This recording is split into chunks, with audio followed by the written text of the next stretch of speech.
चीन अपनी ताकत में बढ़ोतरी के मंसूबे के साथ दुनिया भर में अपने मिलिट्री बेस का निर्माण कर रहा है, लेकिन फिलहाल उसने सिर्फ एक ठिकाने की पुष्टि की है। अमेरिकी रक्षा विभाग ने दावा किया है कि चीन अपनी थल सेना, वायुसेना और नौसेना को और ज्यादा मिलिट्री फैसिलिटी मुहैया करा रहा है। साथ ही वो साइबर और स्पेस पावर के लिए भी सैन्य ठिकानों का निर्माण कर रहा है। पेंटागन के अधिकारियों का कहना है कि राष्ट्रपति शी जिनपिंग ने सत्ता संभालने के बाद चीन की सेना को और ज्यादा आक्रामक बना दिया है। चीन की पीपुल्स लिबरेशन आर्मी यानी पीएलए दुनिया की सबसे बड़ी सेना है। अब वो दुनिया के बाकी देशों में अपने सैन्य ठिकानों और रसद सुविधाओं के लिए जमीन तलाश रहा है।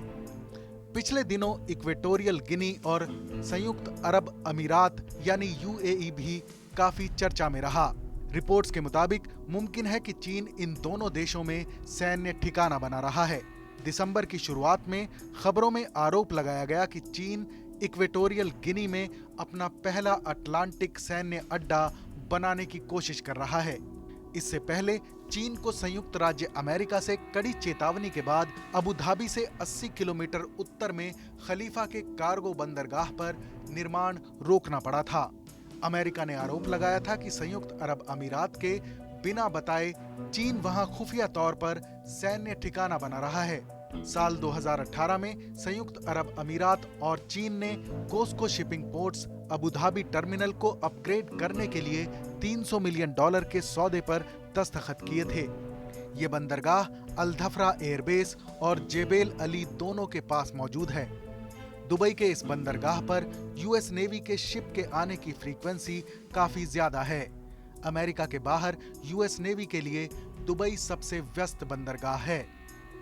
यूएस रिपोर्ट के मुताबिक चीन कंबोडिया में सैन्य बेस बना रहा है।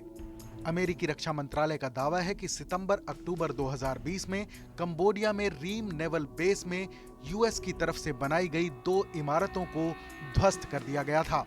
बाद में कंबोडियाई रक्षा मंत्री टी बान ने पुष्टि की कि चीन उनके देश में बुनियादी ढांचे के विस्तार में मदद कर रहा है। रिपोर्ट में दावा किया गया है कि बीजिंग मिलिट्री बेस का इस्तेमाल विदेशी इलाके में पैर जमाने के लिए कर सकता है। पिछले दिनों वॉल स्ट्रीट जर्नल ने आरोप लगाया था कि चीन की नेवी को सुविधा देने के लिए कंबोडिया ने खुफिया तौर पर 30 साल के लिए समझौता किया है। हालांकि कंबोडियाई सरकार ने इसका खंडन किया था, मगर कंबोडिया के कोह कोंग में बनाए गए एक विशाल एयरपोर्ट से आशंका जताई जा रही है कि चीन ने इसे अपने मिलिट्री बेस के लिए बनाया है। इससे पहले साल 2019 में चीन ने सोलोमन के तुलागी द्वीप को 75 साल की लीज पर लेने का समझौता किया था। इसे अमेरिका के लिए झटके के तौर पर देखा गया। चीन ने सोलोमन पर ताइवान से 36 साल पुराना औपचारिक रिश्ता खत्म करने का दबाव भी बनाया। प्रशांत महासागर में चीन की बढ़ती मौजूदगी में सोलोमन का उसके साथ आना अमेरिका के हक में नहीं था। इस समझौते के जरिए चीन ऑस्ट्रेलिया के दरवाजे तक आ जाएगा। दूसरे विश्व युद्ध के दौरान तुलागी द्वीप जापान की नौसेना का ठिकाना रहा था। इस खबर पर अपनी राय जरूर बताएं। देश और दुनिया की तमाम बड़ी खबरों के लिए देखते रहें TV9 डिजिटल।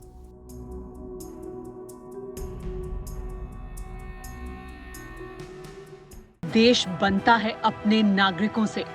ऐसे नागरिक जो अधिकार के साथ कर्तव्य पर भी ध्यान दें, जो सच्चाई का आदर करें, लेकिन असत्य से लड़ना भी सीखें, जो सिर्फ जानकार न बने बल्कि जागरूक भी रहें। इस काम में TV9 डिजिटल है आपका मददगार लगातार, ताकि आप भीड़ का हिस्सा न बने बल्कि राह दिखाएं भीड़ को।